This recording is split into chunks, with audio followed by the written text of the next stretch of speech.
sweet chariot, coming for to carry me home. Swing low, sweet chariot, coming for to carry me home. Let's continue our journey along the Underground Railroad with runaway slaves called passengers and freedom fighters known as conductors. Well, from the 1830s until Abraham Lincoln issued the Emancipation Proclamation, thousands of people risked their lives to assist slaves to freedom in the North. Well, today we're telling a fascinating story passed down from generations in the family of Ozella McDaniel Williams. And this is a photograph of her. Now, she told a secret-coded message to authors Jacqueline Dobbin and Raymond DeBard. Now, they authored Hidden in Plain View, a secret story of quilts and the Underground Railroad. Well, from her family oral history, Ozella said quilts had specific meanings to the runaways. Now, the first one, the monkey wrench, was a clue to gather their tools for the journey. Now, tools were physical tools as well as mental tools. Now, the second quilt was the wagon wheel. They were to pack their provisions as if they were packing a wagon. And you know, wagons were one of the primary means of transporting runaways. The bear's paw quilt was the third clue. Now, they should follow the actual trail of a bear because the bear would take the best path. Well, once they made it through the mountains, they should look for a major terminal or crossroad.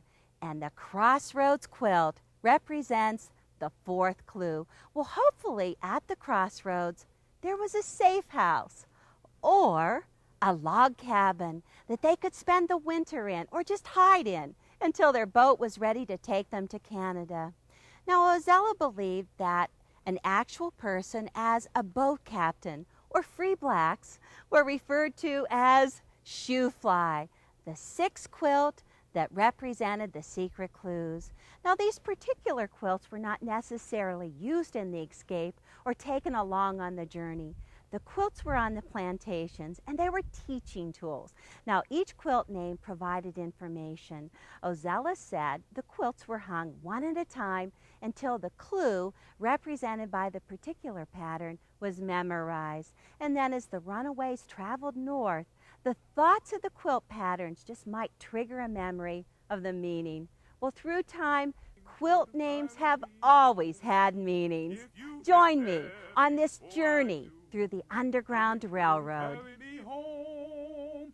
Tell all my friends I'm coming for to carry me home. Swing low, sweet chariot, coming for to carry me home. Swing low. Slaves often escaped wearing chains around their ankles. The Irish chain quilt could symbolize getting rid of chains the slaves might still be wearing. Well, I've read that a church in Cleveland was used for just that. And with the added protection of the stained glass windows to hide them, churches were perfect. Well, Cleveland was the safe crossroads known as the City of Hope. This Irish chain quilt is beautiful with 1 3/4 inch squares. I've always enjoyed this quilt for what I thought it was. It was just a scrap quilt. But then I noticed the black squares creating a line in the pattern. Well, could the black squares possibly be a compass pointing out a direction of travel? Well, we'll never know. The second Irish chain quilt is in excellent condition and in typical colors of red and green and yellow. The quilting is interesting. It has diagonal and straight lines in the center of the block, and then there's wonderful feathers on the borders. It's just a beautiful quilt.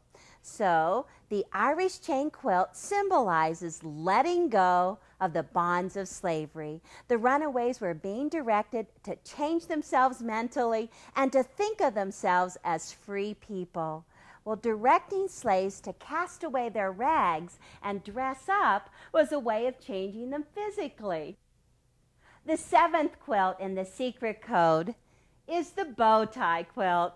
Well, Ozella Williams said that dressing up in cotton and satin bow ties was a directive to the slaves to dress in a formal manner. Escaping slaves were dressed in the most distinguishable of garments, and obviously their clothing would get worn and tattered, and it would give them away.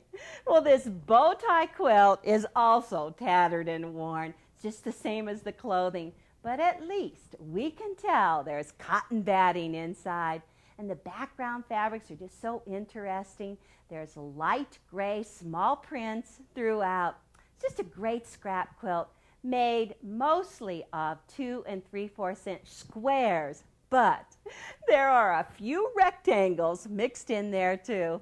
Well, if the runaways dressed up, they wouldn't stand out among the city folks. The free blacks would often meet them and give them fresh clothing, and then once clothes were exchanged, the fugitive slaves could accompany free blacks back to their homes in disguise. It was easier to hide slaves with people of their own color. And then when it was time, runaways could walk through town in their new clothes to the ships awaiting them unnoticed.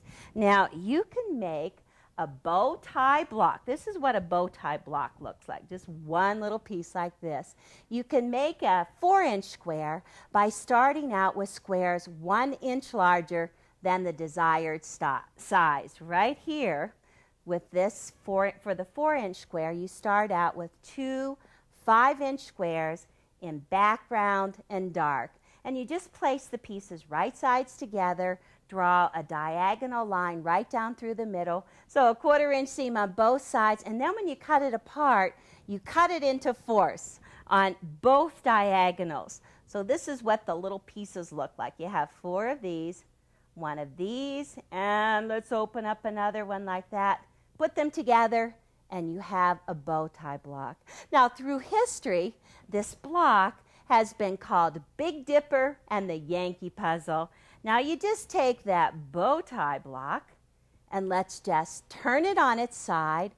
An hourglass is created. Well, arranged in this fashion, this pattern represents protection to African secret society members. And for the Masons, the hourglass is a symbol of time well managed. And that's a virtue we all wish we had, huh? Well, we can do more things with this block. This is what it looks like when you have the bow tie and the hourglass together. We can actually just go ahead and create a pinwheel block. Looks like this. Now, a pinwheel block is a block to determine which way the wind is blowing. That's a good story.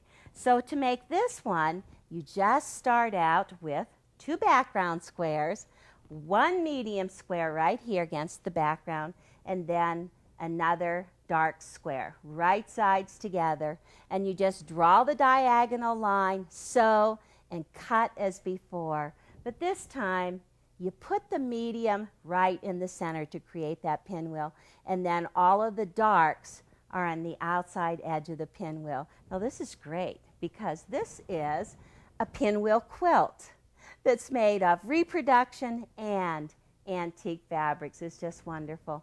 Now, this block is also called broken dishes. Look at this.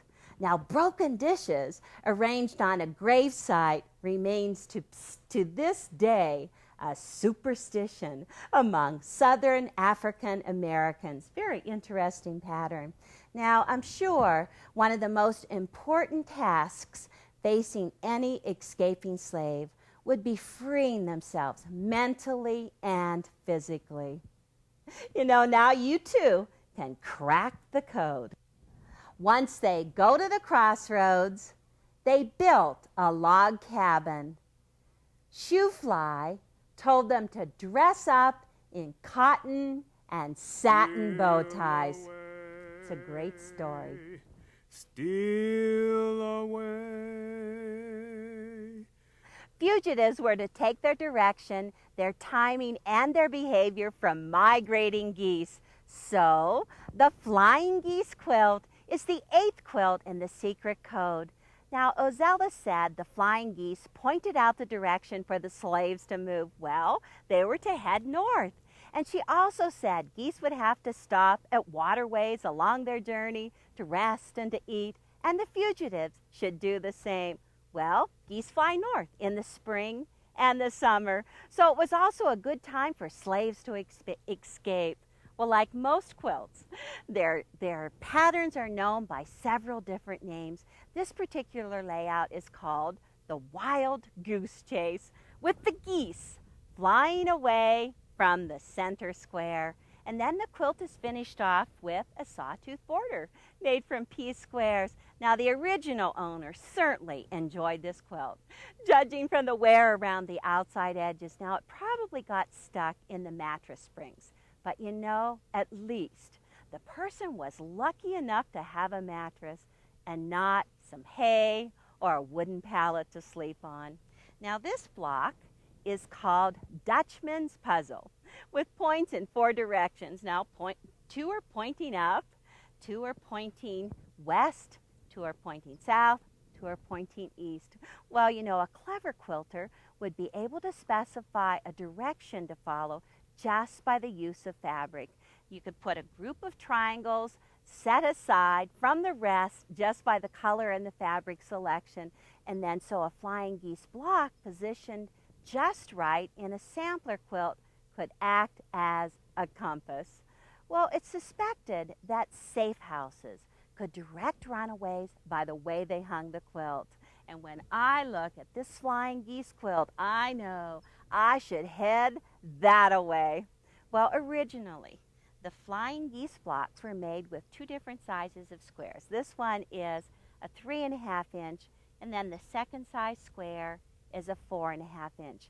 They're both cut on one diagonal, and then you take the pieces like this with the 4.5 on the bottom, the 3.5 inch pieces go on each side like that, and then they're sewn together.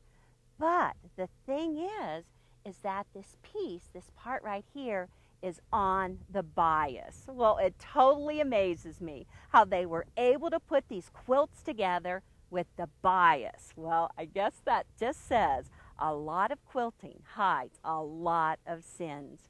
Well, in my method for the flying geese, you also start out with 2 different sizes of squares. Right here we have the 2.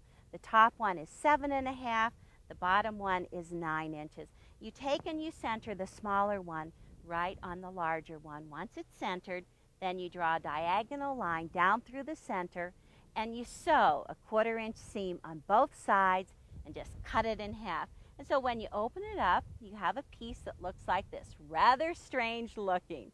Then you take these 2 pieces and place them back right sides together. But this time you line up the seam so it's parallel along here, matching light to dark, light to dark.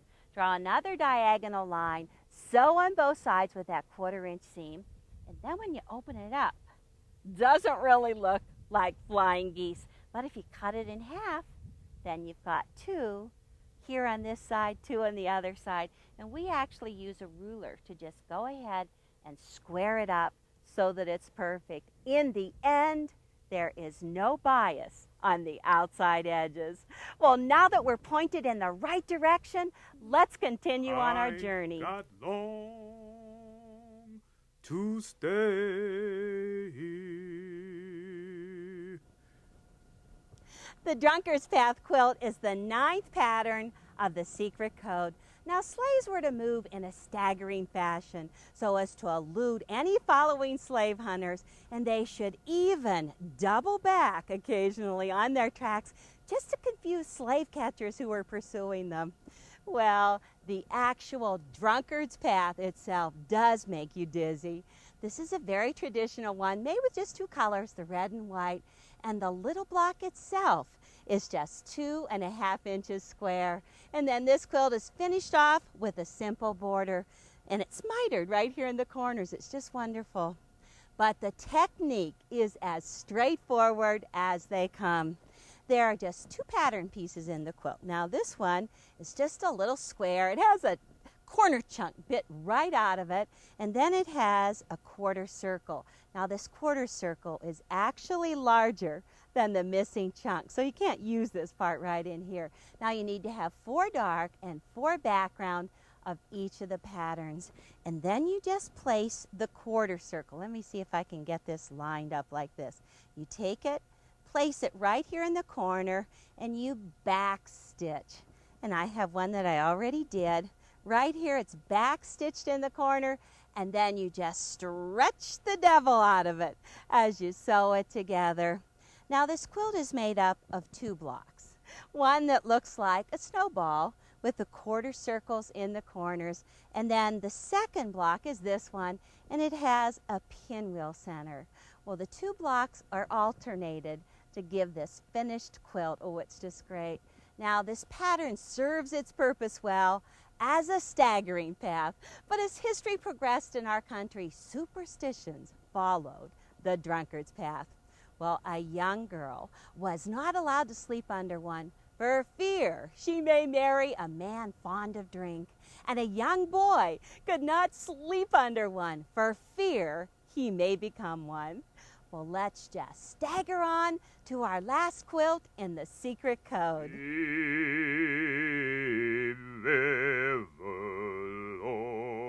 The North Star quilt is the 10th pattern in the code. The North Star was the guiding light for the slaves to lead them to Canada and freedom. Now the Big Dipper always points to the North Star in the handle of the Little Dipper. Well, perhaps no song is more connected to the Underground Railroad than Follow the Drinking Gourd. Well, this is a beautiful North Star quilt.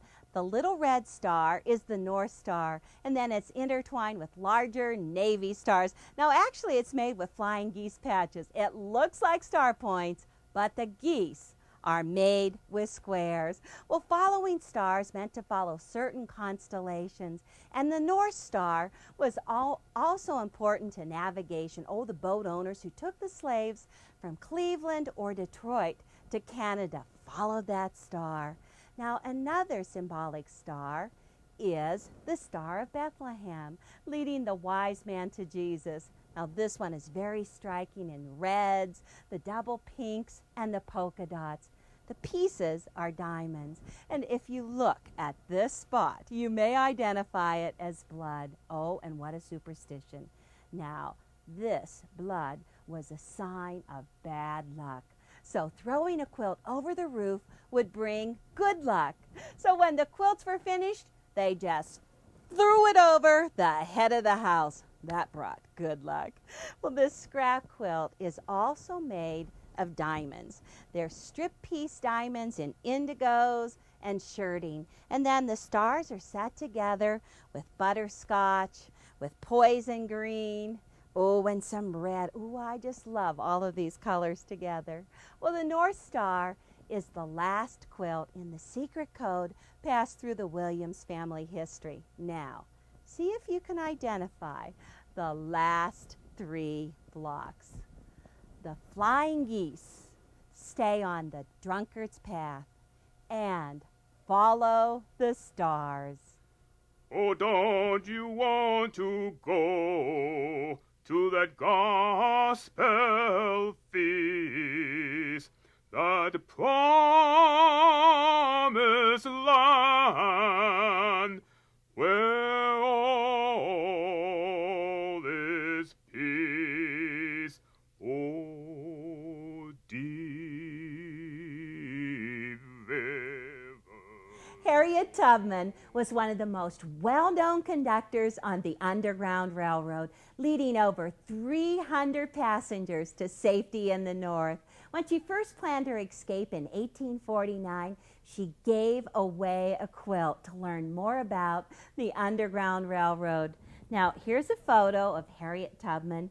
It was taken when she was about 30 years old. Well, she loved to sing, and she frequently communicated through song. And one spiritual she enjoyed was, "This train is bound for glory," with glory referring to freedom.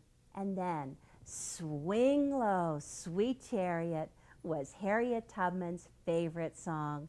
Now this chariot symbolizes a means of transportation, or a wagon, or the Underground Railroad. Now, this pattern was originally known as Jacob's ladder for the biblical Jacob and his ladder that ascended into heaven, but it was changed to Underground Railroad. Now, this is an antique block, piece by hand. It's just great. Now, it's a basic 9-patch. It's made with 4 triangle piece squares. They're right here in the middle, and then there's 5 4-patches, 3 right through the center, and then 2 on the corners. Now, it's easy to make. All you have to do is sew 2-inch squares together, background and a dark, and then you cut it into 10 2-inch sections. Take those sections, sew them into 5 4-patches. It's going to look like this. And then for the piece squares, you need to have 2 background squares, 4-inch squares, placed right sides together to 4-inch dark squares. Draw a diagonal line, sew on both sides, cut them in half, and then all you have to do to put them together is square them up to the same size as the 4-patch. Easy. Well, this Underground Railroad quilt was made recently by friend Pat Wetzel out of Reproduction Fabrics. It's just beautiful. Now, Harriet Tubman saw herself as a liberator who was inspired by stories from the Old Testament, and she eventually became known as Moses, who was to lead her people to freedom. Well, she took seriously the biblical verse, "Let my people go." You know, about the same time, a young woman in Warsaw, Illinois, was also inspired by stories from the Bible, and this is her quilt. Now, she embroidered Bible stories with red thread and a technique called red work. Ooh, and I just love the blocks. Now, over here on this block is baby Moses being rescued from the bulrushes.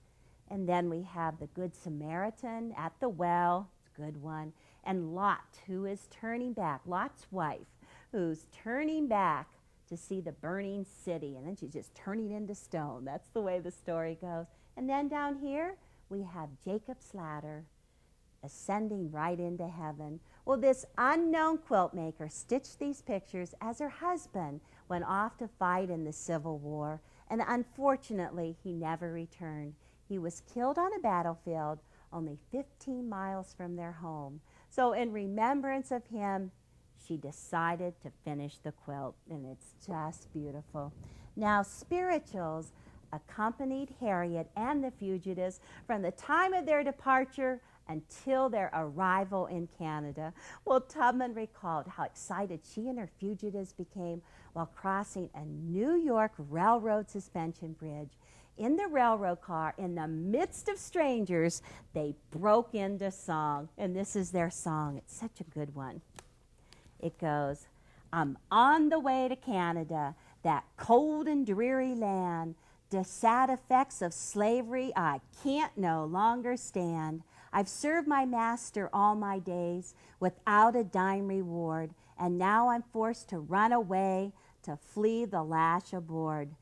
Farewell, old master, don't think hard of me. I'm traveling on to Canada, where all the slaves are free." It's a great song. Well, upon reaching Canada, the tumbling blocks or tumbling boxes quilt is symbolic.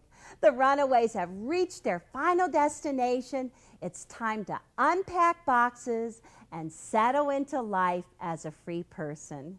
Well, obviously, they would have needed to travel light with just the clothes on their back and maybe a quilt to shelter and keep them warm, but they certainly couldn't carry a trunk with them. Now, Ozella Williams said, "The tumbling boxes quilt is just a mental message." Now, the pattern is also known as baby boxes, and each box is easy to do. It's made with 3 diamonds. Right here is the box itself. And these were all stitched by hand. And this is how you do it. You take 2 of the diamonds. I have the dark and the medium. You place them right sides together, and I put little dots 1/4 inch in from each end, and then just stitched along there.